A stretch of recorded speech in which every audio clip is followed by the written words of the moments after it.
എൻ്റെ പൊന്നു ചങ്ങായി, ഇത്ര അടി 4 ഭാഗത്തുനിന്ന് നിനക്ക് കിട്ടിയില്ലേ? എന്നിട്ട് നീ പഠിച്ചോ? എടാ, അനുഭവങ്ങളാണ് മനുഷ്യനെ മാറാൻ പഠിപ്പിക്കുന്നതും ചിന്തിക്കാൻ പഠിപ്പിക്കുന്നതും.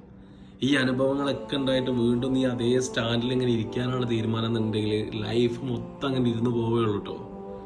എടാ മനുഷ്യ, ഏറ്റവും കൂടുതൽ പ്രയാസപ്പെട്ടിരിക്കുന്ന സമയത്ത് ആരാണ് നിന്റെ കൂടെ ഉണ്ടായെന്ന് ചോദിച്ചു കഴിഞ്ഞാൽ ദുനിയാവുള്ള പടപ്പുകളുണ്ട് എന്നുള്ളൊരു ഉത്തരം ചിലപ്പോൾ നിനക്ക് ഉണ്ടാവില്ല. പക്ഷേ നിന്റെ പടച്ചോൻ നിന്റെ കൂടെ എന്നും ഉണ്ടാവും കേട്ടോ.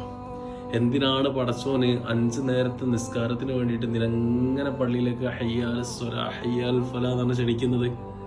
പടച്ചോൻ നിന്നെ കാണാൻ പൂതിയായിട്ടാണോ? അതെ, നിന്നെ കാണാൻ പൂതിയായിട്ടാണ്. കാരണം എന്താ അറിയോ? നീ ഇങ്ങനെ പ്രയാസപ്പെടുത്തി അല്ലെങ്കിൽ പ്രയാസപ്പെട്ടിട്ട് എല്ലാം വിഷമിച്ചിട്ട് ഉള്ളിലൊതുക്കി ഇങ്ങനെ നടക്കുന്നത് കാണാൻ പടച്ചോന് ഇഷ്ടമല്ല. അതുകൊണ്ടാണ് പടച്ചോൻ പറയുന്നത് 24 മണിക്കൂറിൽ ചിലപ്പോൾ ഒരു 5-10 മിനിറ്റ് ഈ എന്നോട് വന്നിട്ട് 5 നേരം ഒന്ന് സംസാരിക്കും.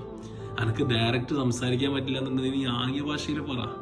എല്ലാണെന്നുണ്ടെങ്കിൽ നീ കിടന്നുകൊണ്ട് നിസ്കരിക്കുക, നീ മലർന്നുകൊണ്ട് നിസ്കരിക്കുക, നീ ഇരുന്നുകൊണ്ട് നിസ്കരിക്കുക, നീ എന്നോട് കുറച്ചു നേരം സംസാരിക്കുക എന്ന് മാത്രമേ പടച്ചോൻ പറയുന്നുള്ളൂ. ആ പടച്ചോനായിട്ടുള്ള സംഭാഷണം പോലും നടത്താൻ എനിക്ക് സമയമില്ല എന്നുണ്ടെന്നുണ്ടെങ്കിൽ ജീവിതം പോയിട്ടോ. നിസ്കരിച്ച് കഴിഞ്ഞാൽ എനിക്ക് എല്ലാത്തിനും സൊല്യൂഷൻ ഉണ്ട്. ഇപ്പൊ നീ അനുഭവിച്ചുകൊണ്ടിരിക്കുന്ന ഈ സിറ്റുവേഷനിലല്ല, ജോലി നഷ്ടപ്പെട്ടിട്ട് അല്ലെങ്കിൽ വീട്ടുകാർ ഒറ്റപ്പെടുത്തിയിട്ട്, ഭാര്യ നഷ്ടപ്പെട്ടിട്ട്, ഭർത്താവ് നഷ്ടപ്പെട്ടിട്ട് ഏറ്റവും പ്രയാസപ്പെട്ടിരിക്കുന്ന സമയമുണ്ടല്ലോ, എൻ്റെ പടച്ചോൻ കൂടെ ഉണ്ടാവും.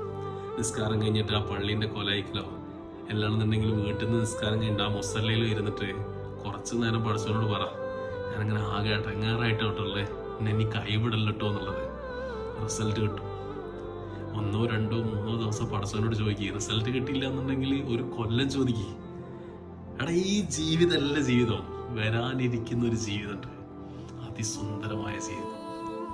ഇത്രയും രസത്തിൽ നിങ്ങളോട് ഈ കാര്യങ്ങൾ പറഞ്ഞു തരണമെന്നുണ്ടെന്നുണ്ടെങ്കിൽ ഞാനൊക്കെ അനുഭവിച്ച് വന്ന സിറ്റുവേഷൻസ് ഉണ്ടല്ലോ, വളരെ മോശമായിരുന്നു.